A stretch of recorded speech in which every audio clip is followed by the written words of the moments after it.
Diabetes की बीमारी भारत में बेतहाशा बढ़ती जा रही है, जिसके कारण इसकी गिरफ्त में आ चुके व्यक्तियों को जीवन भर दवा लेने के अलावा कोई विकल्प नहीं रहता है। दवा की मात्रा भी निरंतर बढ़ती रहती है और बीमारी व दवा के दुष्परिणाम भी इंसान को भुगतने पड़ते हैं।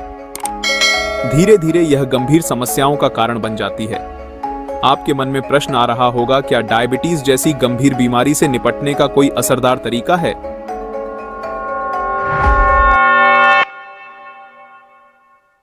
जी हां, आरसीएम लेकर आया है डायबिटीज रूपी बीमारी को धीरे धीरे बिना दवा के नियंत्रित करने में मददगार प्राकृतिक तत्वों से बना एक समाधान, जिसका नाम है त्रिकारा मधुसंयम रस।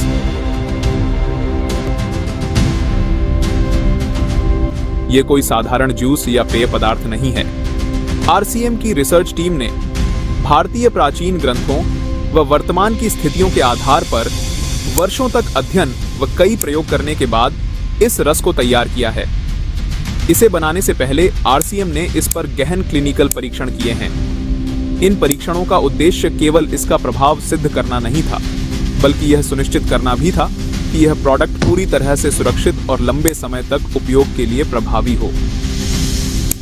आरसीएम के इन क्लिनिकल परीक्षणों की वजह से त्रिकारा मधुसंयम रस ने डायबिटीज प्रबंधन के क्षेत्र में एक नया मानक स्थापित किया है। इन परीक्षणों के नतीजों ने साबित किया कि त्रिकारा मधुसंयम रस ने न केवल ब्लड शुगर लेवल को बेहतर ढंग से नियंत्रित किया, बल्कि शरीर की ऊर्जा और समग्र स्वास्थ्य को भी बढ़ाया। प्रतिदिन 30 मिलीलीटर दिन में 2 बार इस रस का सेवन करना है, साथ में ली जा रही दवा का सेवन करते रहना है। डायबिटीज के लिए उपयुक्त आहार का सेवन करना है, गामा ऑरिजिनॉल के 2 कैप्सूल का सेवन करना है, नियमित व्यायाम करना है व ली जा रही दवा को शुगर की जांच करते हुए धीरे धीरे कम करते जाना है। एक दिन आप बिना दवा के अपनी शुगर को सामान्य स्तर पर ला सकते हैं।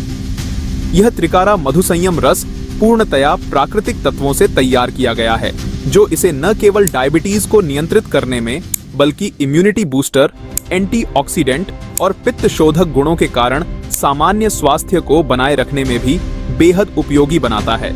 यह रस न केवल मधुमेह, बल्कि उससे होने वाले अन्य रोगों जैसे हृदय रोग, किडनी की समस्याएं और तंत्रिका क्षति से बचाव में भी सहायक है।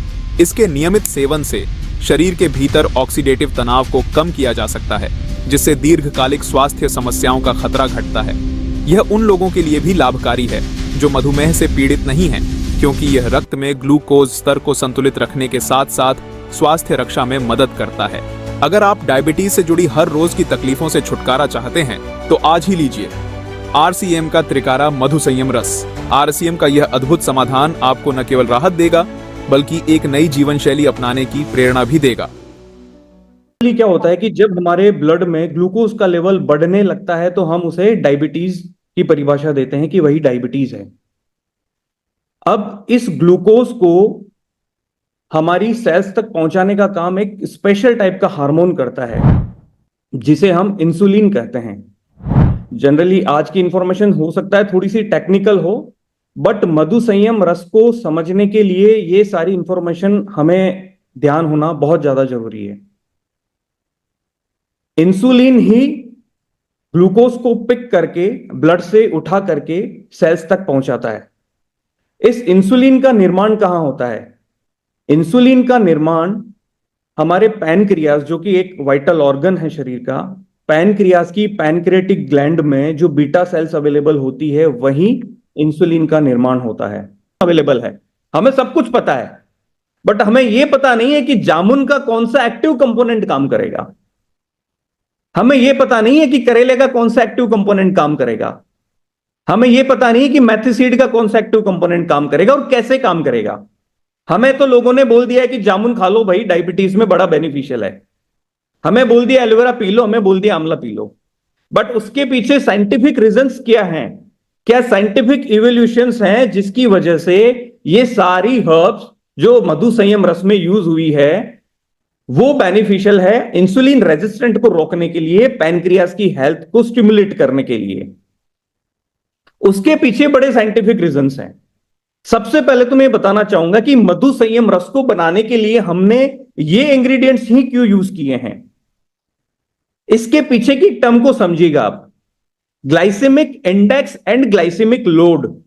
ये एक बहुत बेसिक टर्म है और सभी को पता होनी चाहिए कि हम लोग कोई भी फूड खाते हैं तो सबका एक जीआई इंडेक्स होता है, ग्लाइसेमिक इंडेक्स होता है, और उसमें protein, fat, carbohydrate, fibre and water की मात्रा होती है। ठीक है, उससे हम लोग कैलकुलेशन करते हैं पीएफ वैल्यू का। अब किसी भी इंग्रेडिएंट का ग्लाइसेमिक लोड निकालने के लिए हम लोग यूज करते हैं glycaemic index and PF value. अब एक डायबिटिक पेशेंट के लिए एक आइडियल ग्लाइसेमिक लोड कितना होना चाहिए कि उसे इंटेक करना है बीटा सेल्स को भी रीजनरेट करने के लिए?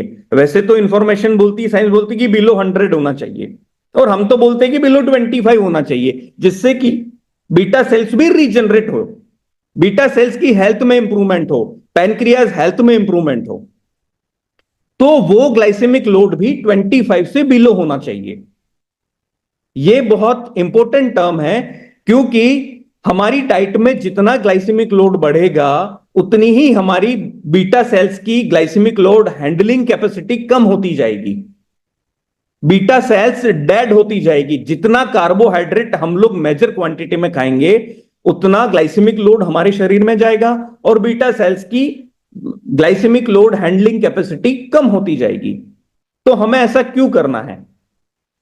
हमने इस चीज का जो निदान निकाला है कि हमने जो इंग्रेडिएंट यूज किए हैं उनको बहुत साइंटिफिकली इवेल्यूट किया है कि उनकी ग्लाइसेमिक लोड काफी कम होना चाहिए।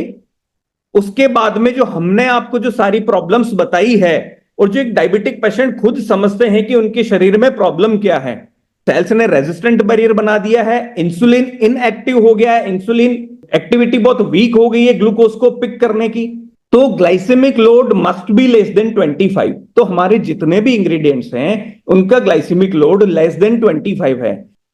जैसा कि मैंने आपको बताया कि हमने ये सारे इंग्रेडिएंट्स नॉर्मली नहीं पिक कर लिए हैं, हमने इनको स्टडी किया है और हमने इनके इफेक्ट्स को देखा है कि इनके जो एक्टिव कंपोनेंट है, जो फाइटोमोलिक्यूल्स है, जो फाइटोन्यूट्रिएंट्स हैं, वो कैसे काम करते हैं डायबिटीज के लिए इंसुलिन रेजिस्टेंट में। जैसे सबसे पहला इंग्रेडिएंट हम लोग पिक करें तो जामुन का जो एक्टिव कंपोनेंट है वो जंबोसाइन है एंड एंथोसाइनिन है। ये क्या करता है, इसका जो एक्टिव कंपोनेंट होता है वो हमारी सलाइवा में, जो मैंने आपको पहले बताया था कि हमारी सलाइवा में एक डाइजेस्टिव एंजाइम बनता है, उसे हम अमाइलेज बोलते हैं, जो कार्बोहाइड्रेट को ब्रेक डाउन करता है। जामुन का वही एक्टिव कंपोनेंट उसी अमाइलेज को ब्लॉक कर देता है।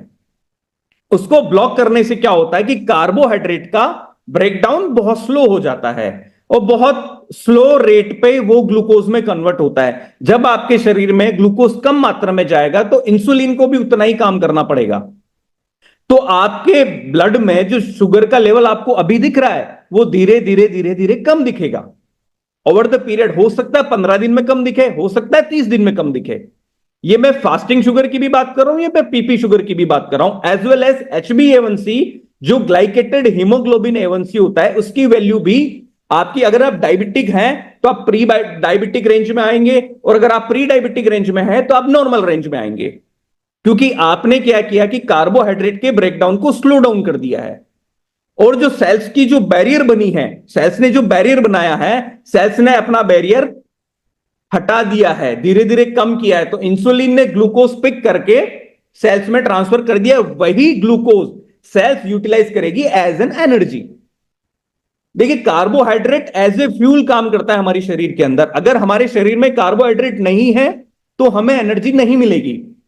अगर ग्लूकोज कम मात्रा में हो जाएगा ना तो हमें बहुत ज्यादा दिक्कतें होगी। तो ग्लूकोज तो होना जरूरी है, बट एक सर्टेन लिमिट्स तक, जितना कि इंसुलिन उसे पिक करके सेल्स तक पहुंचाए, सेल्स उसे वो रेजिस्टेंट बैरियर ना बना पाए। राइट नाउ नेक्स्ट कंपोनेंट है हमारा एलोवेरा। एलोवेरा में जो एक्टिव कंपोनेंट होते हैं वो पॉलीसेकेराइड्स, ग्लूकोमेनन, एसमेनन, यह भी एंटीऑक्सीडेंट होते हैं और यह भी आपके ग्लूकोज लेवल को मेंटेन करते हैं और पैनक्रियाज की हेल्थ को भी स्टिमुलेट करते हैं। नेक्स्ट बहुत इंपॉर्टेंट है आंवला। हमने सबने सुना है, हमें पता है, हर व्यक्ति को पता है कि it's a rich source of vitamin C. Again it's a rich source of fibre. Again, it's a rich source of polyphenols, flavonoids and tannins. जो टैनिन कंटेंट है, हमने आंवला यूज किया है, बट आंवला का जो एक्टिव कंपोनेंट है, फाइटोन्यूट्रिएंट है, हमने टैनिन यूज किया है। क्यों? उसी टैनिन का यूज है कि वो अगेन कार्बोहाइड्रेट के ब्रेकडाउन को स्लो डाउन करेगा और इंसुलिन को स्टिमुलेट करेगा, पैनक्रियास को स्टिमुलेट करेगा, उसी ग्लूकोज को पिक करके सेल्स तक पहुंचाएगा। सेल्स धीरे धीरे अपनी एक्टिविटी बहुत अच्छे से इंसुलिन के अगेंस्ट में करेगी, इंसुलिन को अच्छे से रेस्पॉन्ड करेगी और इंसुलिन अच्छे से ग्लूकोज को सेल्स तक पहुंचा पाएगा और वो ग्लूकोज यूटिलाइज होकर एनर्जी में कन्वर्ट होगा। तो सारे कंपोनेंट इसी तरीके से काम करते हैं। अगेन नेक्स्ट जो कंपोनेंट है हमारा मेथिसीड, मेथिसीड में सॉल्युबल फाइबर होता है और इसका एक्टिव कंपोनेंट ट्राइगोनेलिन होता है। ठीक है, यह भी आपके डाइजेस्टिव सिस्टम को या डाइजेस्टिव प्रक्रिया को थोड़ा स्लो कर देता है, ब्लड शुगर को धीरे धीरे कम करता है। टाइप 2 डायबिटीज में हम समझ रहे हैं ना कि इंसुलिन रेजिस्टेंट बन चुका है, तो वो सारी प्रक्रियाओं पे ये सारे इंग्रेडिएंट काम करते हैं। तो हम मधु संयम रस में एक आम इंग्रेडिएंट नहीं ऐड करके हमने फाइटोन्यूट्रिएंट्स ऐड किए हैं, फाइटोमॉलिक्यूल्स ऐड किए हैं, जो बहुत अच्छे तरीके से एक्टिवली रेस्पॉन्ड कर सके, एक्टिवली सेल्स को उस तरीके से बूस्टअप कर सके कि वो ग्लूकोज को एक्सेप्ट करें और अपना इंसुलिन रेजिस्टेंट बैरियर को खत्म करें। यही फाइटोमॉलिक्यूल्स आपको शरीर में ऑक्सीडेटिव स्ट्रेस को भी कम कर रहे हैं और बाकी जो दूसरी प्रॉब्लम्स भी हो रही है, लीवर के स्वास्थ्य को भी अच्छे से बना के रख रहे हैं। राइट, अब हमने ये कर ली सारी थ्योरेटिकल बातें। ठीक है, इसके पीछे एविडेंस क्या है? थ्योरेटिकल बात नहीं है, वैसे तो नॉर्मली जो मार्केट में चल रहा है वो ऐसे ही चल रहा है कि हमने आमला डाल दिया, मेथी डाल दिया, ये डाल दिया, बट हमने तो सारे फाइटोन्यूट्रिएंट्स डाले हैं, फोर्चो डाले हैं। धन्यवाद सर। प्रोसेस तो सर पता, लेकिन सर इसको लेना कैसे है जी, किन समय कैसे लेना है? राइट सर, देखिए ये एक मेडिकेशन आयुर्वेदिक है, ये एक तरीके से एक रस है, ये आपके वेलनेस का, आपका एक वेलनेस पार्टनर है। ठीक है, इसे यूज ऐसे करना है कि किसी भी आयुर्वेदिक मेडिसिन को हम जैसे यूज करते हैं किसी भी रस को, तो हमें एम्प्टी स्टोमक लेना है इसे, 30 ml morning and 30 ml evening with warm water. और कीप इन माइंड दैट कि आपको आधे घंटे का खाने पीने का गैप रखना है बीच में, जो कि आयुर्वेदिक पद्धति बोलती है।